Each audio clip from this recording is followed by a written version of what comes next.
Hello, my name is Lemar Vargas, and as you can see here, this is the process mapping worksheet that I created based on the document that the professor provided. I divided it into three different phases, which are pre-analytical, analytical, and post-analytical. And but what pre-analytical entails is what happens before the specimen is collected, ordering the specimen, taking the blood. Analytical is when we are processing the specimen, and what problems can occur during that time. And post-analytical is when everything is completed, the specimen is already running through the machine, and reporting those tests to the doctor. So the first one, pre-analytical, the step one is when the order is given, who is responsible, the clinician, and the procedures needed. The ordering protocols are used in this case, and the pitfalls for that would be unauthorized person ordering inappropriate order. Step two is patient present to the lab.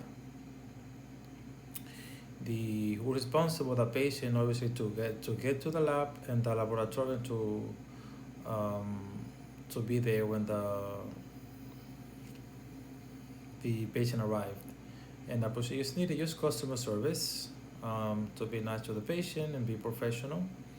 Any pitfalls, it can be the lack of timely service and interaction with the client was not friendly. And then we have step three, requisition completed and review by lab staff. Let me see, okay. Well, you're not gonna be able to see much, but who clinician, clerk, or laboratorian. And then, let me see here, procedures needed, criteria for specimen acceptability, and any pitfalls, incomplete patient data, incomplete clinician history, and critical errors. And step four, specimen type determined for collection. Who is responsible? The laboratorian. And then the procedures needed, specimen requirements for blood or the specimen. So let's say if you're doing PTT will be a blue tap. One of the pitfalls will be not checking or following specimen requirement or poor patient communication. On the pre-analytical, now finally the specimen is going to be collected. Who responsible? The clinician, patient, or laboratorian. And phlebotomy need to be make sure that he follows the protocol. And the pitfall for that will be wrong tube, incorrect specimen, or labeling errors. I've seen this happening a lot of times, especially in the lab. For example, you might have a blue tap tube with a CVC label, which is incorrect. It's supposed to be the lavender tube with a CVC label. And then after the specimen is being collected, it needs to be logged in. It's usually the laboratory assistant, in this case, the laboratorian, specimen management. So in these cases, for example, once the laboratory assistant logged in all the specimens, is gonna send it to the appropriate department. It could be chemistry, it could be blood bank, and so on. Clinical errors, missing information. That's usually one of the pitfalls about that. And then specimen accepted or rejected. For the most part, the laboratorian is in charge of that. It could be the specimen is QNS, is hemolyzed, or clotted. We need to use our criteria and see whether that specimen can be acceptable or not. And then like I was saying, any other peaceful, it could be unsatisfactory specimen, hazards, inadequate labeling.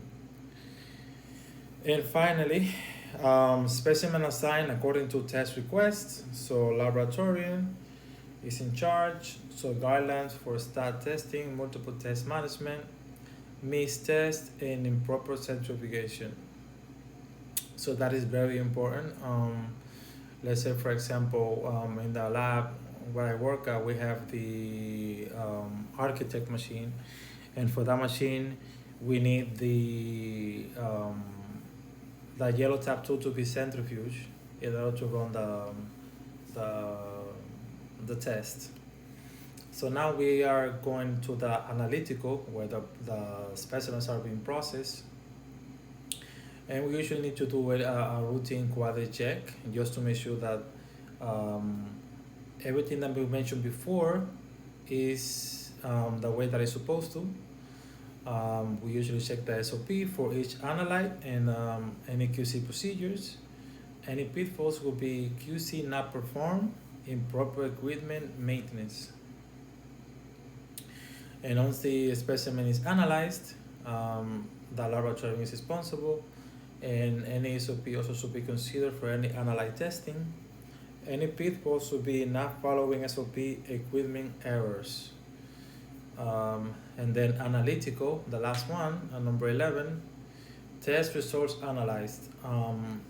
So then after that, who's responsible? Any laboratorian or supervisor, making sure that also the results are accurate, not that there's any interference or any errors that could be there. And that's when the pitfall come in, release without validation, and also looking into critical errors. Now, for the last three, post-analytical, number 12, test results recorded. So once everything is good to go, the laboratory is responsible, and then the SOP can be checked for any result recording. And any pitfall can be result recorded incorrectly or missing information. That could be, for example, sometimes when the value of the, let's say, the D-dimer is more than 600, when you go into the computer, it will say error, but you have to look in the actual machine to look for the value. Sometimes it could be 1,000, sometimes it could be 3,000, and so on. So then the test results communicated and reported. Who's responsible? The laboratory and supervisor. Test reporting can be also, if you have any questions, you can check the SOP or client satisfaction guidelines.